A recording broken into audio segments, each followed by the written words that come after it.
우리 볕과 식물을 보면 억새라는 풀이 있고 달풀이라는 풀이 있습니다.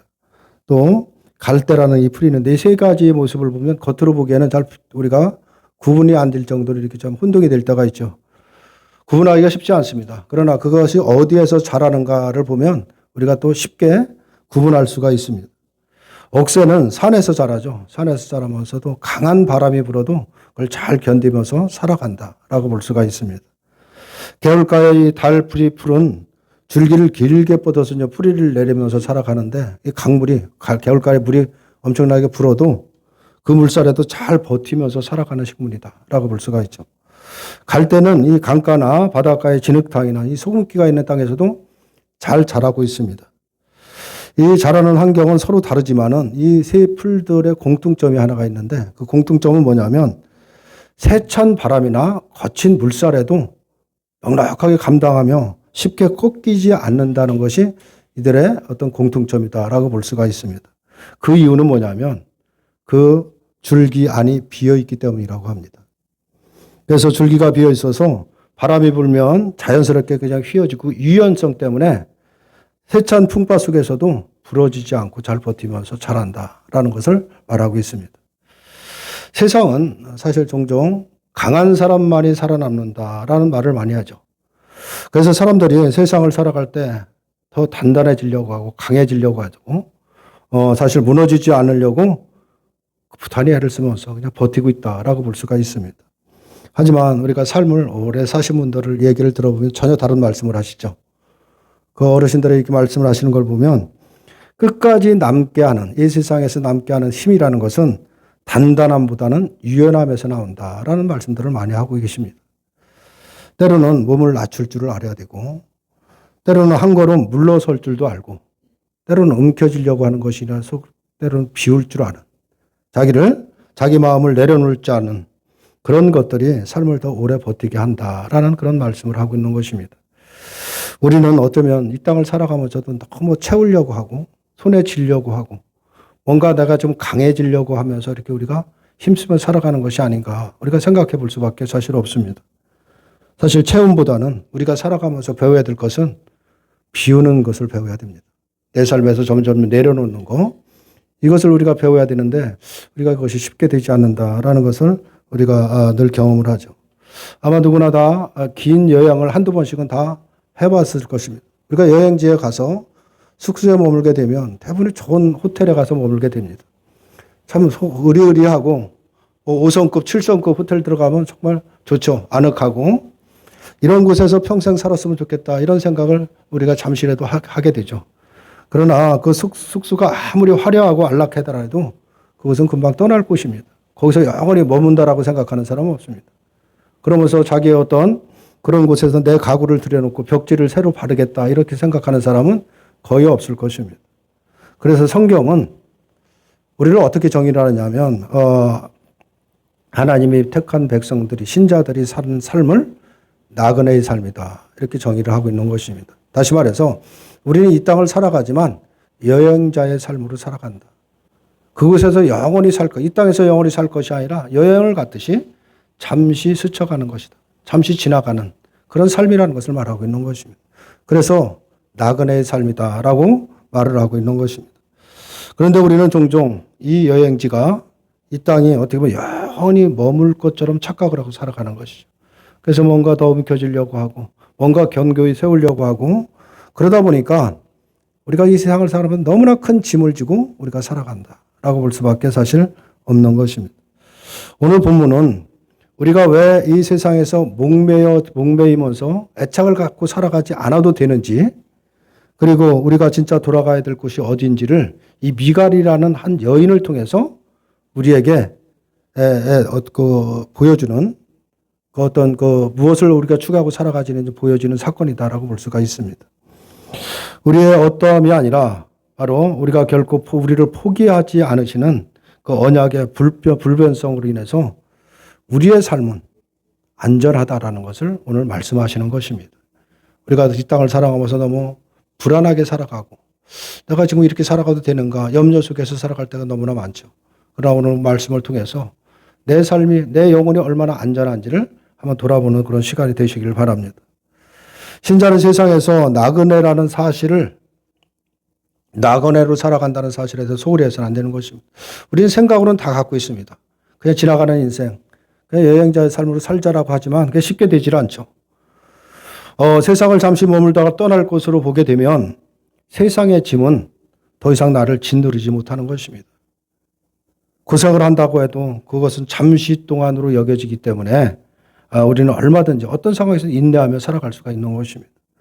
또 우리가 어떤 삶이 풍족하다라고 해도 그건 역시 잠시 동안 있는 것으로 생각이 되기 때문에 그 풍족함을 의지하지 않는 것입니다. 다시 말해서 우리의 삶의 방향이 바뀌는 것이고 우리가 살아가야 될 그 이유가 달라진다라는 것을 말하고 있는 것입니다.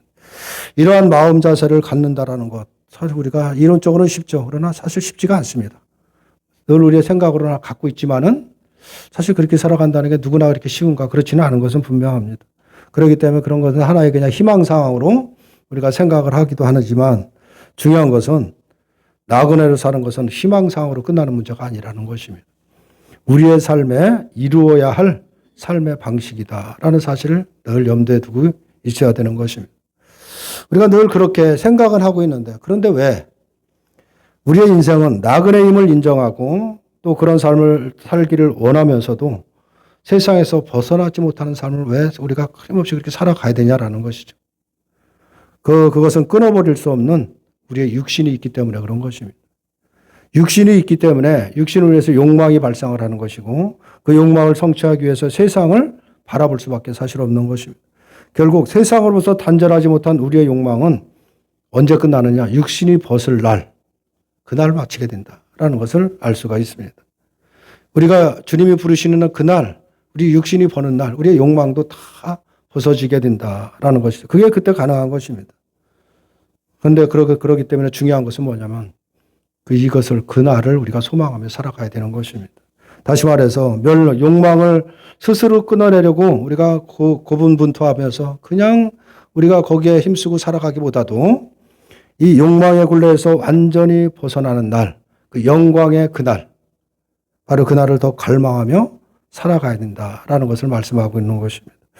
우리는 세상으로부터 구출하여 육신을 벗어버리고 영광된 몸으로 덧입고 살아갈 그날과 그때를 우리가 늘 사모하며 기다리는 마음으로 살아가야 된다라는 것입니다. 왜냐하면 우리의 힘으로는 내 육신의 욕망을 끊어내지 못하기 때문에 그런 것입니다.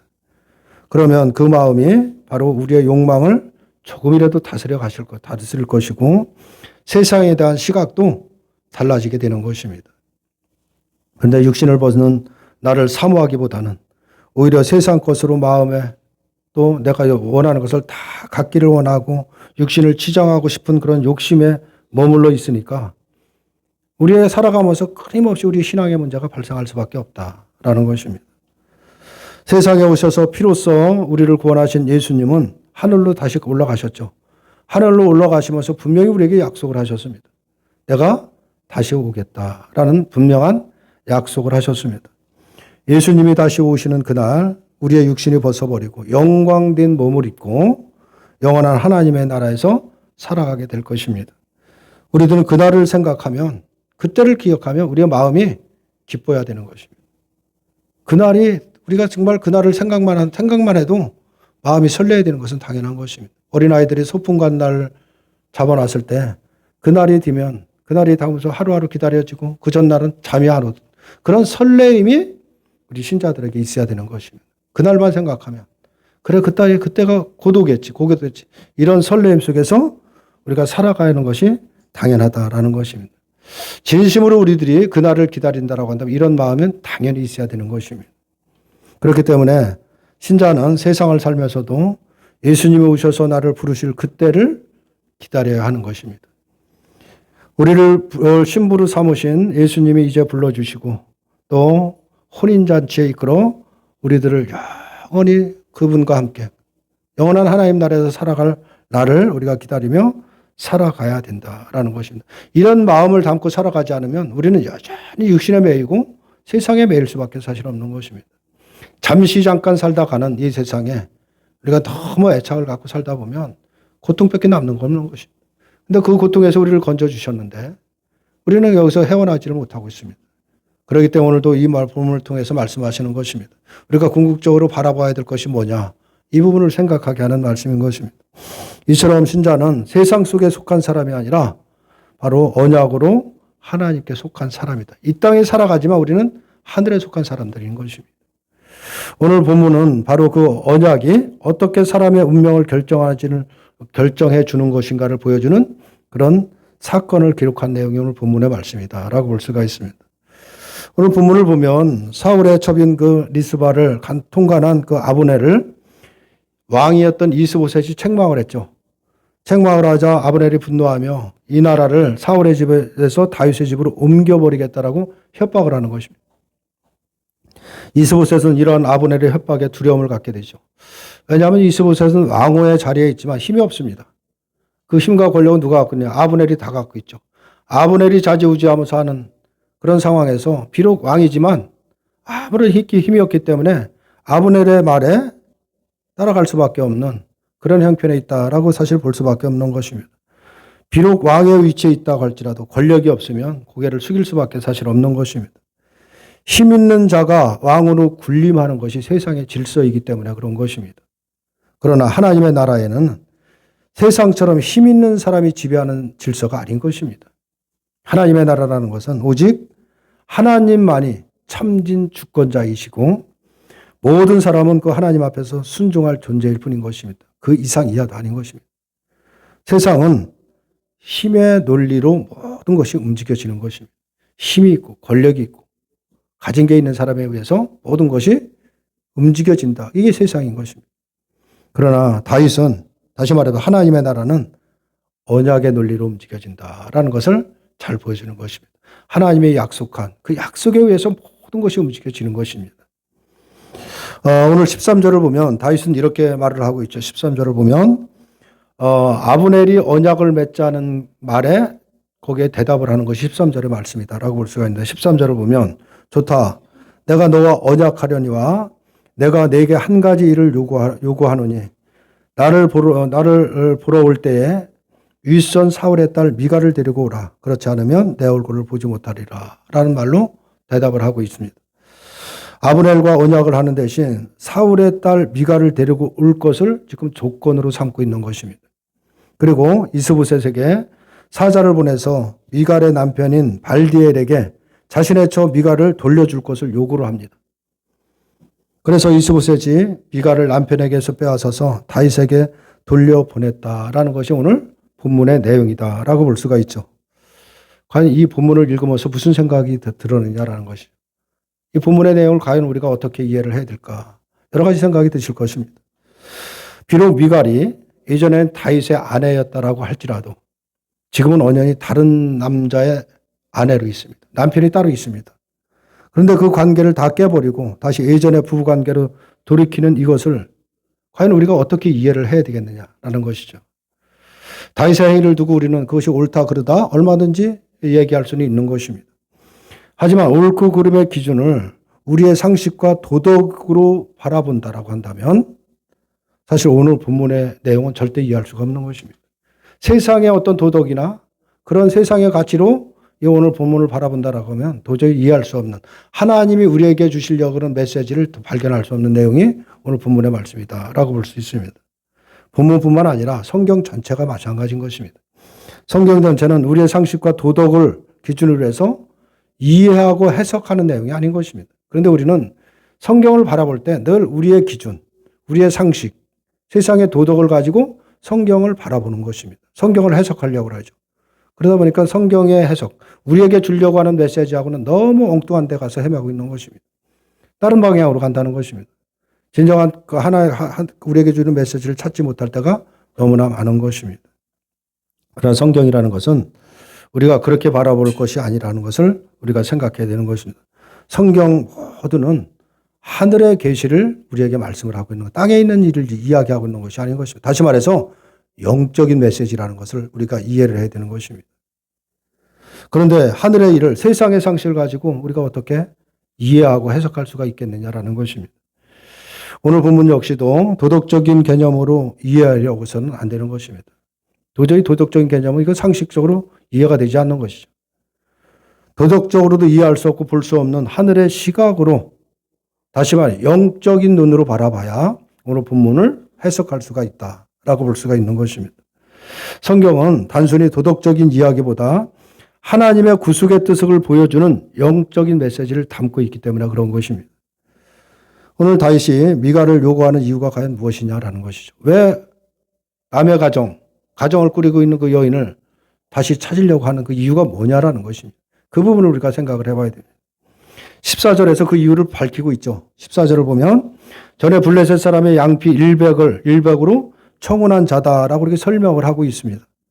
다시 말하면 나와 이미 정혼한 여자라는 것입니다. 그러면 본문을 통해서 깨달을 수 있는 것, 우리에게 주시는 메시지가 뭐냐라는 것입니다. 그녀가 어떤 형편에 있던 이미 내 피로 산 정혼자다라는 그 언약 관계가 핵심인 것입니다. 그것을 지금 말하고 있는 것입니다. 사울이 죽은 후에 사울에게 속했던 여인 두 여인이 등장을 하는데, 하나는 누구냐면 바로 그 첩이었던 리스바이고, 또 한 사람은 사울의 딸인 미갈이라는 두 여인이 등장을 하게 되죠. 두 사람이 모두 사울에게 속했지만 그들의 운명은 전혀 다르게 나타난다라는 것을 보여주고 있습니다. 이것은 단순한 사건이라기보다도 누구에게 속하였느냐가 바로 사람의 운명을 결정한다는 사실을 보여주는 장면이라고 볼 수가 있는 것입니다. 사울에게 속해 있던 자들이 흩어질 때 미갈은 다윗의 언약 안으로 들어왔다라는 것을 잘 보여주고 있습니다. 이처럼 전혀 다른 운명으로 들어가게 되는 두 여인을 통해서 오늘 이 시대를 살아가는 우리들의 운명을 보여주고 있는 것입니다. 다윗은 정혼자였던 미갈을 포기하지 않고 다시 아내로 찾아왔습니다. 비록 자신의 아내라고 해도 지금은 이미 남자의 아내가 되어 있습니다. 그것이 미갈이죠. 그런 미갈을 끝까지 포기하지는 않는 이유가 무엇이냐라는 것인데, 앞서 말한 대로 그 이유는 뭐냐면 바로 정혼자라는 사실 때문에 그런 것입니다. 여기서 다윗을 예수님에게 한번 우리가 비유를 한다라고 한다면, 바로 미갈은 바로 예수님의 신부로 부름받은 신자를 의미하고 있는 것입니다. 이 부분을 우리가 생각해야 됩니다. 그렇다면 본문에 우리에게 무엇을 말씀해 주시는지를 분명하게 드러나고 있는 것입니다.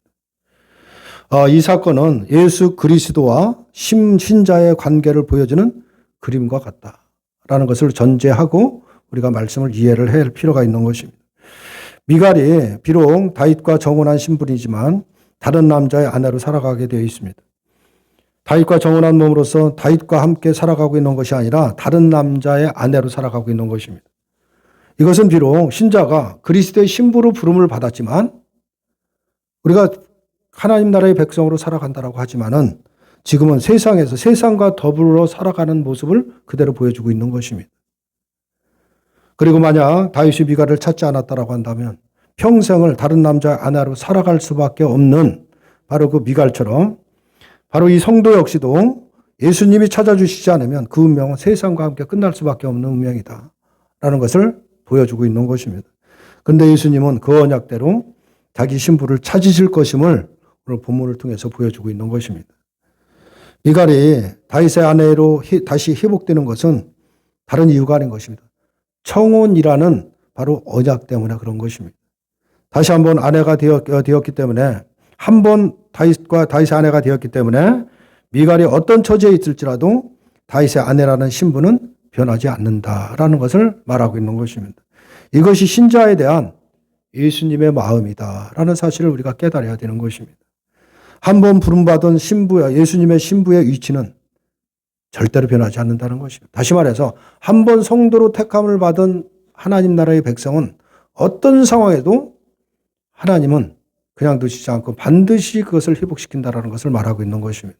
다시 말하면 신자라는 그 신분은 절대 변하지 않는다라는 것을 말씀을 하고 있습니다. 이 언약의 불변성 때문에 신자의 구원은, 우리의 구원은 흔들림이 없는 것입니다. 우리가 때로는 여러 가지 많이 의문이 들기도 하고, 내가 구원받은 것이 맞는가, 여러 가지 회의가 들 때도 사실 많이 있습니다. 그러나 바로 오늘 말씀을 통해서 내 구원이 어떤 의미인지를 우리가 분명히 깨달아야 되는 것입니다. 예수 그리스도의 언약의 그 신실성, 그 불변성이 우리의 미래를 굳게 보장하고 있다라는 사실인 것입니다. 우리의 행위가 구원을 만들어내는 것이 아닌 것입니다. 구원은 오직 예수님의 언약으로 주어졌다라는 것이죠. 그리고 그 은혜를 믿는 그 믿음이 바로 그 구원의 완전함을 반드시 깨닫는 그 믿음 안에서 바로 우리의 새로운 삶이 만들어지는 것이고 그 속에서 감사가 나오게 된다라고 볼 수가 있는 것입니다. 우리로 하여금 신부답게 신랑을 위해서 뭘 할 것을 요구하지 않습니다. 이 부분을 생각해야 되는 것입니다. 미갈이 다윗에게 돌아가기 위해서 애를 썼다는 것이 전혀 없습니다. 다른 남자의 아내로 그냥 살아가고 있었을 뿐인 것입니다. 미갈이 다윗을 찾은 것이 아니라 다윗이 미갈을 기억해서 다시 불렀다는 사실인 것입니다. 이러한 다윗이 미갈에게는 얼마나 고마웠겠느냐라는 것이죠. 얼마나 감사한 일이었겠느냐라는 것입니다. 이미 다른 남자의 아내로 살아가는 자신을 미워하지 않고 버리지도 않고 불러줘서 아내로 삼는 다윗이 얼마나 고맙겠느냐라는 것입니다. 이러한 고마움이 바로 이 시대를 살아가는 우리들에게 있어야 되는 고마움이다라는 것을 우리가 깨달아야 되는 것입니다. 왜냐하면 우리가 미갈의 처지에 있기 때문에 그런 것입니다. 우리는 그리스도의 신부로 부름을 받았는데 그런 분명한 약속이 있었는데 언약을 맺었는데 우리는 세상에서 정신없이 살아갑니다. 세상의 아내가 돼서 정신없이 속해서 살아가고 있는 그런 모습이 미갈의 모습이 우리들의 모습이다라는 것을 우리가 생각해야 됩니다. 비록 신자로 예수님의 신부라고 하지만은 과연 우리 스스로를 예수님의 신부답게 살고 있다 자부할 사람이 있겠느냐라는 것입니다. 예수님에 대한 정결을 지키며 신부로서의 깨끗함을 지킨다라고 과연 우리가 말할 수 있느냐라는 것입니다. 누구도 그런 자부심을 드러내지 못할 것은 분명합니다. 오히려 우리는 나의 신랑은 누구인지, 내가 누구의 신부인지조차도 잊어먹고 우리가 살아가고 있는 것입니다. 내가 누구와 정혼한 신부인가를 잊어버리고 오로지 눈에 보이는 세상의 모든 것이 사랑스러운 것들을 마치 남편처럼 의지하며 살아가는 것이 우리들의 모습이 아니냐라는 것입니다. 그러므로 우리는 예수님에게 버림을 받아도 아무런 할 말이 없는 사람들이다라는 사실을 우리가 기억해야 됩니다. 그런데 예수님은 끝까지 우리와 정혼한 것을 기억하신다라는 것입니다. 그리고 세상에 다시 오실 때 신부로 정혼자들을 바로 부르시고 그 혼인잔치로 이끌어 가시는 것입니다. 그래서 앞서서 말한 대로 우리의 행함이 구원을 보증하는 것이 아니라 예수님의 언약이 우리를 보증이 된다라는 것을 말씀을 하고 있는 것입니다.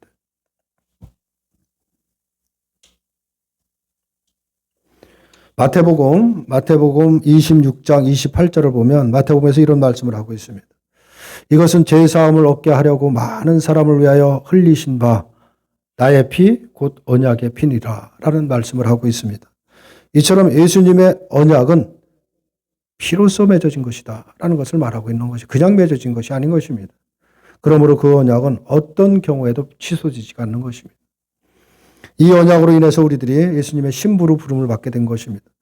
그러니 어찌 예수님께 감사하지 않을 수 있느냐라는 것입니다. 이 생각만 하면 어떤 상황에도 불변하는 그 언약, 그 안에 있기 때문에 우리는 어떤 상황에도 안전하다는 이 생각을 가질 때 얼마나 우리 마음 가운데 안심이 되며 또 예수님께 감사할 수가 있는 것입니다. 우리의 처지나 행실로서는 도저히 구원을 바라볼 수 없는데 피로 세운 언약을 기억해서 우리를 부르신다는 것입니다. 이 은혜에 대한 고마움이 우리의 마음에 살아있다라고 한다면 그것이 정말 우리 마음 가운데 중심에 있다라고 한다면 우리의 삶은 달라질 수밖에 사실 없는 것입니다. 예수님을 아예 잊고 사는 것과 예수님의 은혜를 마음에 두면서 장차 되어질 복된 신부를 사모하며 사는 그 삶이 같을 수는 없는 것입니다. 세상에 그냥 전부인 층에서 살아가는 사람들과 정말 주님이 나를 곧 오셔서 나를 부르실 것이라는 그 믿음을 가지고 살아가는 사람의 삶은 본질적으로 다를 수밖에 사실 없는 것입니다. 그러므로 우리가 세상에 치우친 삶에서 우리가 벗어나지 못하고 세상이 전부인 것처럼 아직도 우리가 살아간다라고 하면 그것은 우리의 처지가 미갈이었으며 그런 우리를 신부로 불러주시는 예수님의 피의 언약과 고마움을 아재 잊어버린 채 살기 때문에 그렇게 살아가는 것입니다. 따라서 우리들은 오늘 본문의 내용을 통해서 우리의 처지가 어떠함인가, 어떤 처지에 있는 것인가를 우리가 분명히 깨닫고 장차 신랑으로 다시 오시며 신부된 우리를 불러주실 그 예수님을 기다리는 마음으로 돌아가서 살아야 된다라는 것을 말씀하고 있는 것입니다. 오늘 본문 16절을 보면 이렇게 말씀을 하고 있습니다. 그의 남편이 그와 함께 오며 울며 바울임까지 따라왔더니 아브넬이 그에게 돌아가라 하며 돌아가니라 라고 말하고 있죠. 그 안에 같이 살던 미가를 보내면서 그냥 울면서 따라오고 있는 것입니다. 얼마나 아마 그 아내를 대단히 사랑했던 것으로 우리가 추측을 할 수가 있죠. 안타까운 마음에 거기서 따라오면서 울면서 따라온 것입니다. 미가를 사랑했던 것은 분명합니다. 하지만 다윗에 의해서 남편과 아내의 관계는 깨어지고 만다라는 것을 그대로 보여주고 있는 것입니다. 세상이 아무리 우리를 자기 것이라고 주장하고 울며 매달려도 주님은 기어코 우리들을 택한 백성들을 세상에 빼앗기지 않는다라는 것을 말하고 있는 것입니다.